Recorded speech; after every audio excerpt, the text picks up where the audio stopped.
Today we're talking about square root of x. In this problem, we're given a non-negative integer x, and we're asked to return the square root of x rounded down to the nearest integer. The very important stipulation in this problem is that we can't use any built-in square root operator. So we have to do this manually and efficiently. So what do I mean by efficiently? Well, we could easily just count up 0, 1, 2, 3, 4, go all the way up until we find the right number. But that's not that much of a problem and also not very efficient. So how could we do this more efficiently? I would ask you to think about how would you do this problem manually. You're given a very large number, 10,000 or 10,001, let's say, and you're asked, what's the square root of this number rounded down? You'd probably start by trying a relatively large number, square it, see where it lands above or below that number, and then adjust your next guess to that one. You would probably guess in a smaller increment after that and continuously smaller. What I'm getting at is you would kind of be doing a binary search for this number, not exactly, but following some of those principles. Let's try to do that in a programmatic way. The example I'm going to use is the number 170. The answer to this problem for 170 is 13 because 13 squared is less than or equal to 170, and 14 squared, one number larger, is larger, meaning that 13 is going to be the first integer under 170 when squared. So the first thing we said we would do when we do this manually is to guess an appropriately large number. Well, how do we translate that into code? I'm going to propose that we search for the first number we want to start our guess at exponentially, because in turn, that means we have a logarithmic runtime for how long it takes us to get to that first number. We're going to check our number 1 first, square it, check if that's less than or equal to 170. It is, so we keep going. 2 squared, 4 squared, 8 squared. Up until this point, all these numbers have been less than 170. 8 squared is 64. We hit 16 squared, 256. It's larger than 170. And so we know that the number is somewhere between 8 and 16. There's two ways to proceed from here. You could do a strict binary search between the numbers 8 and 16 for the right one. So for example, you would try 12 squared, 144, it's less than 170, so you jump up to 14 squared. It's greater than 170, you jump down to 13 squared, and that's your answer. And that's a totally valid way of doing it. I'm going to go about this a slightly different way. So we know that the answer to our problem is less than 16 squared because 16 squared is larger than x.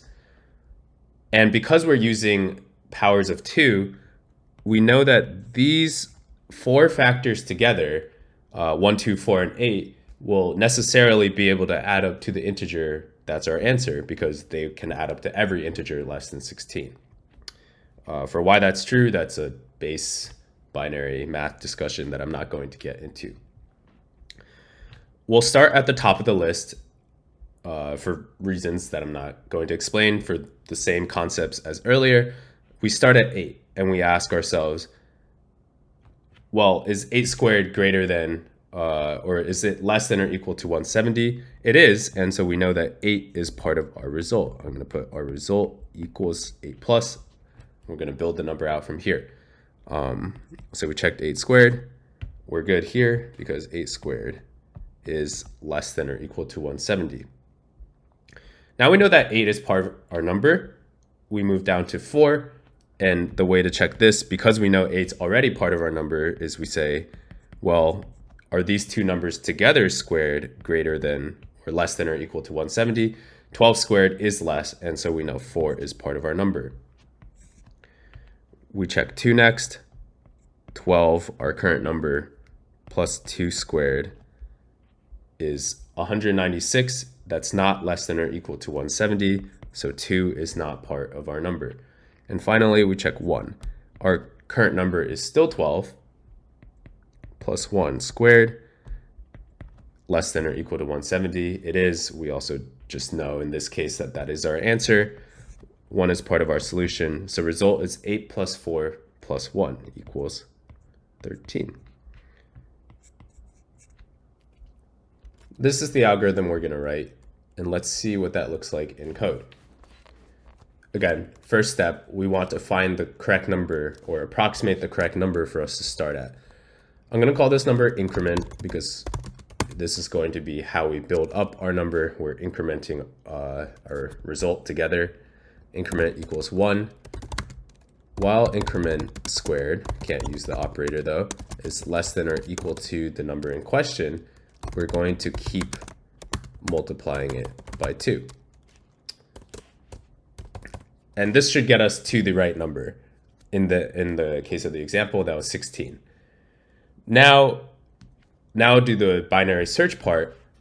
We need to bring our increment back down to a number that's less than the number we're searching for. So increment divide equals 2. This is like us bringing 16 back down to 8 before we begin our search.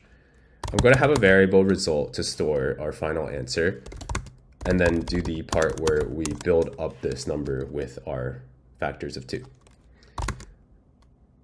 At any given point, we have our result, and we want to check whether the current increment squared with the result is going to be a valid number, aka is it less than or equal to x?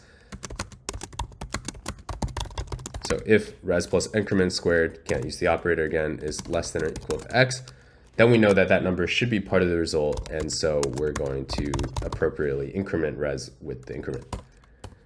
We move on by dividing our increment by 2, and then we continue this until we hit increment equals 0, which happens right after increment equals 1, floor divided by 2 is 0. That's all the steps in the example we gave. So after that, we just return the result. And that's all we need to do for this problem. We submit it, and we get a pass. As far as runtime for this problem, we look for the number, the starting number exponentially, as mentioned, that's log of n, where n is the size of x. And then after that, we go by powers of 2. So the total runtime, the total number of operations, is also log of n, where n is the size of x. And that's it for this problem.